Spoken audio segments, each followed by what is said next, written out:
퇴직 후에 새로운 일자리, 내가 뭔가를 해야 되겠다, 이런 것이 잘 안 된다고 많은 분들이 얘기를 하세요. 그 이유가 뭘까요? 우리가 15년, 20년 동안 회사 생활을 하잖아요. 그 회사 생활 자체가 굉장히 수동적인 거예요.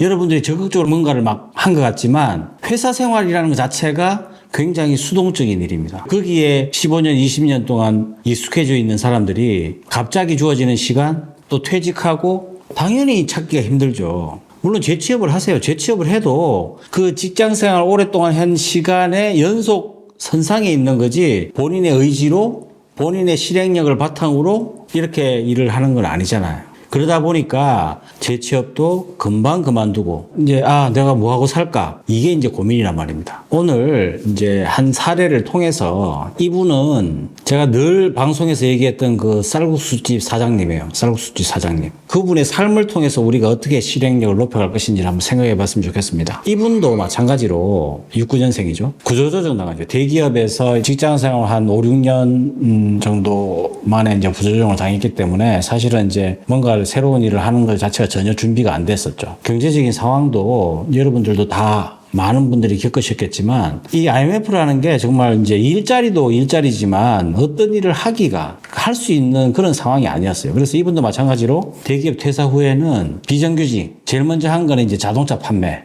자동차 영업을 먼저 했죠. 그렇게 해서 이제 먹고 살려고 막 이것저것 하면서 한 10년간을 사실 그때는 카드값 200만 원 메꾸기도 힘들어서 그렇게 힘들게 지냈답니다. 그래서 도저히 이렇게는 안 되겠다 해서 결정한 거는 낙향이에요, 낙향. 부모님이 농장이죠, 돼지 농장. 농사가 돼지 농장을 했는데 한 1000마리 정도를 키웠어요. 찾아갔더니 아버지가 대뜸 하시는 말씀은 야, 너 서울에서 대학 나와가지고 대기업 간 놈이 왜 이 지방에 와서 이거 하려고 그러냐고. 절대 안 된다고. 다시 돌아가라고 이렇게 해서. 그 막 뭐라 하면서 쫓아내더랍니다. 그래서 이거를 내가 그냥 지금 10년 동안 이것저것 해도 아무것도 안 되고 카드값도 못 메꾸고 이런 상황에서 무릎을 꿇었대요. 무릎을 꿇고 싹싹 빌었답니다. 아버지, 그냥 한 달에 200만 원만 주시면 돼요. 저한테. 200만 원만 딱딱 주시면은 제가 할 수 있는 일을, 허드렛 일을 다 하겠습니다. 사실 이렇게 생각하는 것도 10년간의 그 기간, 10년간의 그 험악한 기간을 보내지 않았으면 이런 마인드가 안 나오죠. 절박했던 거예요.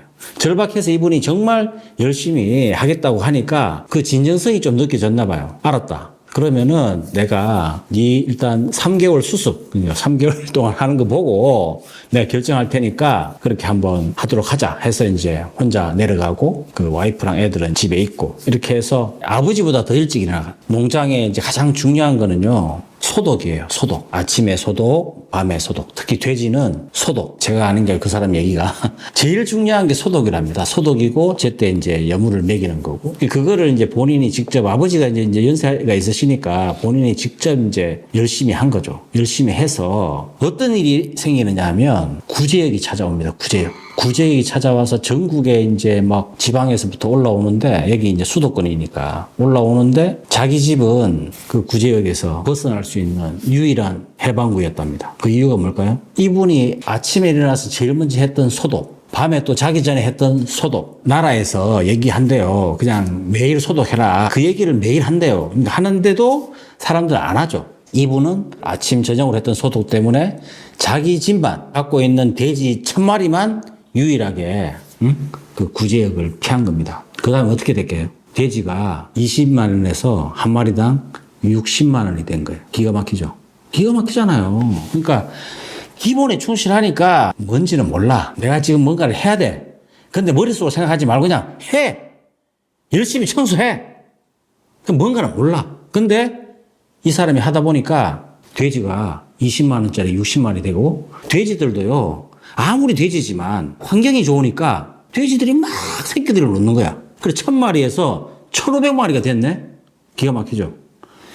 이게 다 연결되어 있는 거야. 대기업 나와가지고 뭐 돼지 가가지고 거기서 돼지 더러운 돼지들하고 상대하고 하겠냐 이러지만 그 간절함 때문에 했겠죠. 했는데 1000마리가 1500마리가 되고 20만 원짜리 하던 게 60만 원이 돼버리니까 엄청나게 이제 돼지가 폭등하잖아요. 그때 이제 나머지 돼지들은 전부 살처분인데 이 집 돼지만 막 그렇게 폭등. 그러고 막 돼지들이 환경이 좋으니까 계속 새끼를 낳고 막. 그러니까 이제 어떻게 돼요? 돈이 막 들어오는 거야, 막. 그래가지고 이 양반이 아버지도 이제 기분 좋지만 이제 자기 이제 그 열심히 한 거에 대한 대가도 있으니까 아버지가 이제 네가 벌은 거라고 해가지고 옆에 논을 또 사고 옆에 그 돈으로 또 논을 사고 또 임야 또 사고 계속 그래 산 거예요. 어느 정도 이제 하다 보니까 제일 힘든 게 뭐냐면 돼지 접종시키는 건데 접종을 누가 하게? 우리 상식적으로 접종을 나라에서 해줄 것 같은데?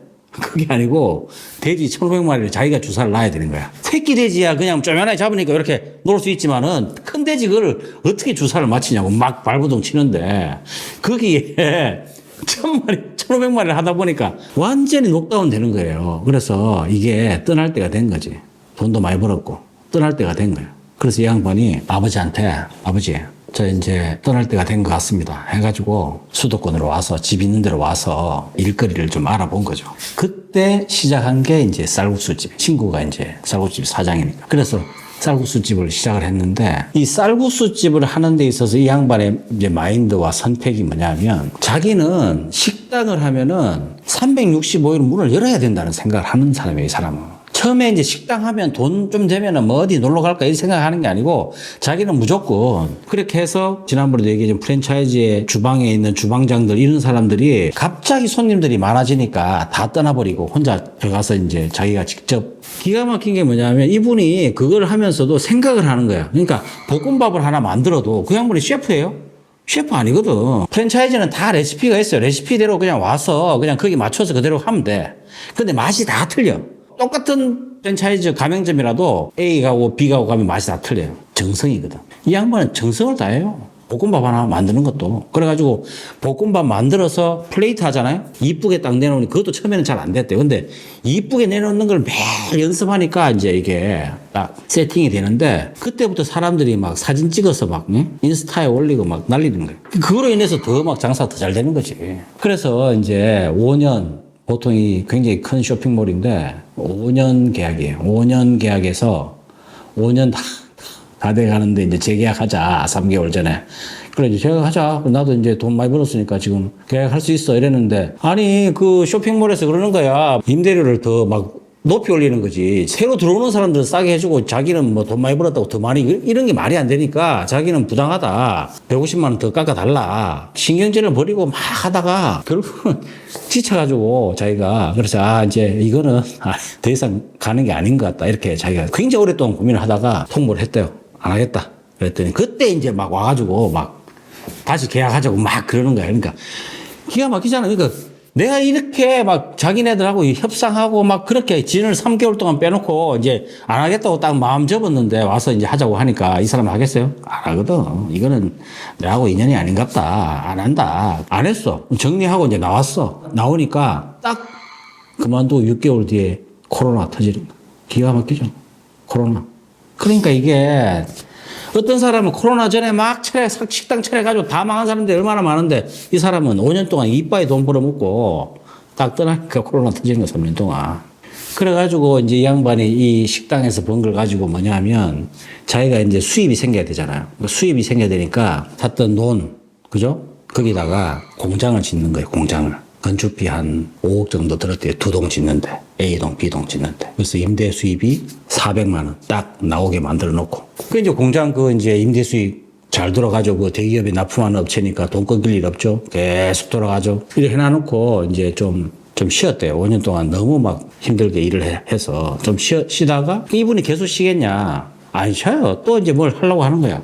그래 딱 생각한 게 공인중개사 자격증 준비를 했어요. 요즘에 공인중개사 자격증 힘들거든요. 근데 공인중개사 자격증도 목적의식이 있어야지. 그냥 따면은 그냥 장롱면허 되는 거예요, 장롱면허. 이 양반이 따가지고 공인중개사를 해서 돈을 벌겠다고 생각한 게 아니라 조금씩 이렇게 좀 이루어 나가는 걸 얘기하는 거예요. 아까 제가 처음에 말씀드렸지만 퇴직 후에 우리의 삶은 굉장히 주체적으로 살아야 되거든요. 주체적으로 살아야 되는데 그 주체적인 게 습관적으로 계속 직장 생활을 했던 사람은 뭔가 이렇게 주어지면 잘하지만 혼자서 뭔가를 하려고 그러면 못해. 뭐 이렇게 찾아갈 수가 없는 거야. 그래서 제가 지금 말씀드린 게 그런 거예요. 그러니까 이 사람이 하는 거는 뭐 딴 건 없어요. 그냥 기본적으로 자기가 딱 생각한 거에서 목표를 가지고 한번 해보자. 그러면 하는 거지.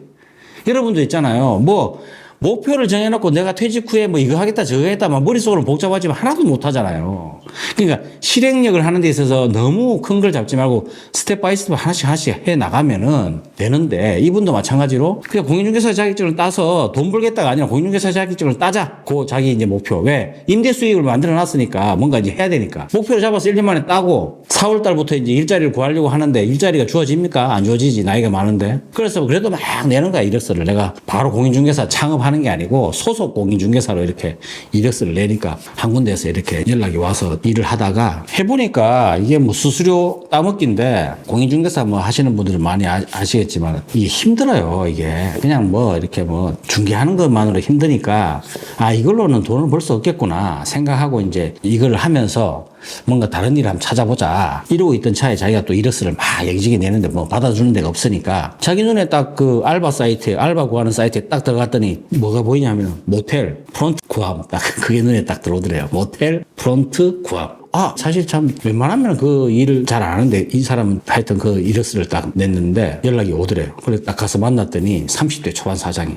이게 있잖아요. 이 모텔이 사실 좀 부정적인 이미지가 많잖아요. 그러니까 모텔, 근데 비즈니스로 보면은 모텔이 기가 막히죠. 모텔 하시는 분들은 아실 거예요. 모텔이 비즈니스적으로는 끝내줘요. 그러니까 거기에 딱 이제 프론트로 200여만 원 받으면서 프론트로 가서 일을 하는데, 젊은 사람들을 프론트에 세우고 이랬더니 매번 뭐 불안정하다가 나이 드신 분을 딱 세웠더니 막 두 다리 뻗고 잔다는 거야. 두 다리 뻗고. 그만큼 이제 일을 자기가 주도적으로 사장인 것처럼 일을 하니까, 그죠? 그 사람들도 좋아하고. 근데 이 사람은 이걸 하면서 뭐가 보였냐면은 모텔 비즈니스가 보인 거예요. 아, 그래서 이제 목적이 딱 생긴 거죠. 그 모텔이라는 게 뭐 어떻게 운영되는지는 모르잖아요. 비즈니스적으로. 그러니까 이 사람이 그걸 배우면서 언젠가는 모텔을 운영할 것이다. 사이즈는 한 뭐 수도권에는 한 80억 되고 서울로 가면 한 250억 된대요. 그걸 자기가 사면은. 근데 이 사람이 어떻게 갈지 몰라. 그냥 모텔을 뭐 해서 할지 모르겠는데, 이 사람의 어떤 선택과 집중을 제가 이렇게 보면서 느낀 건데, 사실은 제가 원래 이분을 만나서 인터뷰하러 갔어요. 인터뷰하러 영상을 찍으러 갔는데 그 전날 밤 12시부터 야간조기 때문에 밤을 꼴딱 새고 온 거예요. 보니까 너무 막 피곤해 보이는 거예요. 그래서 제가 도저히 영상을 못 찍겠더라는 거예요. 그래서 아, 그러지 말고 그냥 인터뷰만 좀 하고 그걸로 내가 방송을 내겠다 그랬더니 너무 좋아하는 거죠. 자기도 너무 피곤한데. 그래서 이분이 얘기하는 게 그거예요. 그러니까 돼지 농장에서의 기본에 충실했더니 20만 원짜리 60만 원이 되고, 식당에서 그냥 어쨌든 내가 주방에 가서 셰프도 아닌 사람이 셰프처럼 열심히 일을 했더니 손님들이 많아지고 또 손님들이 스스로 막 홍보해주고 기본에 충실하니까 그런 결과물들이 나오고, 또 이분이 이제 얘기하는 거는 엄청나게 막 큰 목표를 안 정한대요. 제일 먼저 하는 게 아, 내가 이거 담배를 끊을까? 담배도 못 끊는 사람이 그 다음 스텝을 어떻게 가 이거죠. 내가 담배를 끊어야 되겠다 해도 담배를 못 끊는 사람들이 많잖아. 근데 내가 이 담배를 끊으면 그 다음 스텝으로 가는 거지. 그러니까 늘 이 사람이 이렇게 사는 거예요. 내가 요거 딱 정해가지고 공인중개사 자격증 따겠다 해서 공인중개사 자격증 따고 소속 공인중개사 업무를 또 해보고 1년간 해보고 지금도 하고 있고, 낮에는 밤에는 저 가서 또 호텔 일을 하고 있고. 근데 호텔을 일을 하다 보니까 외국인들이 많이 오네? 외국인들이. 그래 또 목표가 또 생긴 거야. 아, 내가 나중에 모텔이든 호텔이든 하려면은 외국인하고 토킹이 돼야 되겠구나. 그래서 생각한 게 이제 영어 공부하면 영어 공부고. 7개월째 지금 학원을 다니는 게 아니라 유튜브로 영어 공부하고 있는 거지, 이 사람이. 여러분, 우리가 머릿속으로는 복잡하죠. 퇴직 후에 뭐 할까? 이 유튜브 보고 저 유튜브 보고 아, 나 저것도 해볼까? 저것도 해볼까? 복잡하잖아요. 근데 그렇게 해서 되는 게 아니에요. 일단 내 스스로의 자기 객관을 해야 됩니다. 여기서부터 내가 뭘 어떻게 시작해야 될지를 주도적인, 주체적인 삶을 살아가려면은 반드시 여러분들이 넘어야 될 산이 있는 거예요. 그거 없이 70대, 80대 풍족한 삶 없어요. 국민연금 지금 연금개혁해서 계속 내리겠다는 거잖아요. 돈이 없어, 이제 돈이. 그 생활일을 찾고 그거를 내가 하지 않으면 어릴수록 좋죠. 40대에 하면 좋죠. 지금 우리 자리 잡다 댓글 한번 보세요. 작게 하지만 내 것을 해라. 그게 답인데, 사실 뭐 그 모든 사람이 그렇게 하면은 다 부자 되지. 근데 그렇지 않잖아. 그러니까 우리가 직장생활 했던 사람은 수동적이거든. 그러니까 그걸 인정하고 내가 할 수 있는 범위 내에서 할 수 있는 걸 찾아야 되는 거잖아요. 그죠? 이분 얘기처럼 거창한 목표, 막 이거 해야 되겠다, 저거 해야 되겠다. 내가 막 카페를 차리면 뭐 의되고 이런 게 아니라 아침에 일찍 일어나는가, 아침형 인간인가, 저녁형 인간인가. 나로부터 먼저 출발을 해야 되는 거거든요. 내가 누군지도 모르는데 어떻게 뭘 해요. 그러니까 거기서부터 하되 지금 가장 내가 먼저 넘어야 될 게 뭐냐. 그죠? 내가 게으르다. 게으른 사람은요. 뭘 해도 힘들잖아요. 그러니까 게으르지 않도록 노력해야 되겠죠. 그죠? 그러니까 그런 것처럼 기본에 충실하고 목표를 정하되 스텝 바이 스텝으로 누구나 다 아는 얘기지만 내가 할 수 있는 것부터 하나씩 넘어가다 보면은 이게 이것도 하고 저것도 하다 보면 길이 생깁니다. 근데 머리로 생각하다 보면 계속 그 자리예요. 여러분 아시죠? 머리로 생각하는 건 절대 안 돼요. 내가 내일부터 당장에 뭘 해야 되겠다. 이게 있어야 되는 거예요. 없잖아요. 뭘 해야 될지도 모르겠고. 이 유튜브 봐도 그렇고 저 유튜브 봐도 방법은 오만상 많고 막 방법은 오만상 가르쳐 주는데 나는 할 수 있는 게 아무것도 없어. 거기에서부터 출발했으면 좋겠어요. 그래서 내가 잘 안 되는 거 요거 하나씩 산을 넘듯이 넘으면서 가시다 보면 길이 보입니다. 이 쌀국수집 사장이 카드값 200만 원이 없어서 헤맸었대요. 거의 10년간을. 근데 지금 얼마인 줄 압니까 자산이? 지금 40억이에요. 자산이. 본인이 얘기하는데 처음에 뭐 조만한 24평짜리 아파트 그것도 전세로 있다가 그거 하나 사기 시작하면서부터 등기권리증이 이만큼 쌓였대 지금. 기가 막히죠. 근데 이게 이 사람이 뭐 재산을 받아서 이런 것도 아니고 혼자서 그냥 조금씩 하는데 제가 딱 느낌이 뭐냐면 이 사람 한 3에서 5년 뒤에 100억 이상 모텔 할 것 같아요. 모텔 비즈니스 할 것 같아요. 그런 느낌을 받았어요. 지금. 이분하고 우리하고 차이가 뭐예요? 실행력입니다. 실행력. 여러분, 자, 이제부터는 말로 하지 마. 오로지 실행력. 한 가지라도 한번 해보자. 이런 실행력입니다. 아시겠죠? 도전!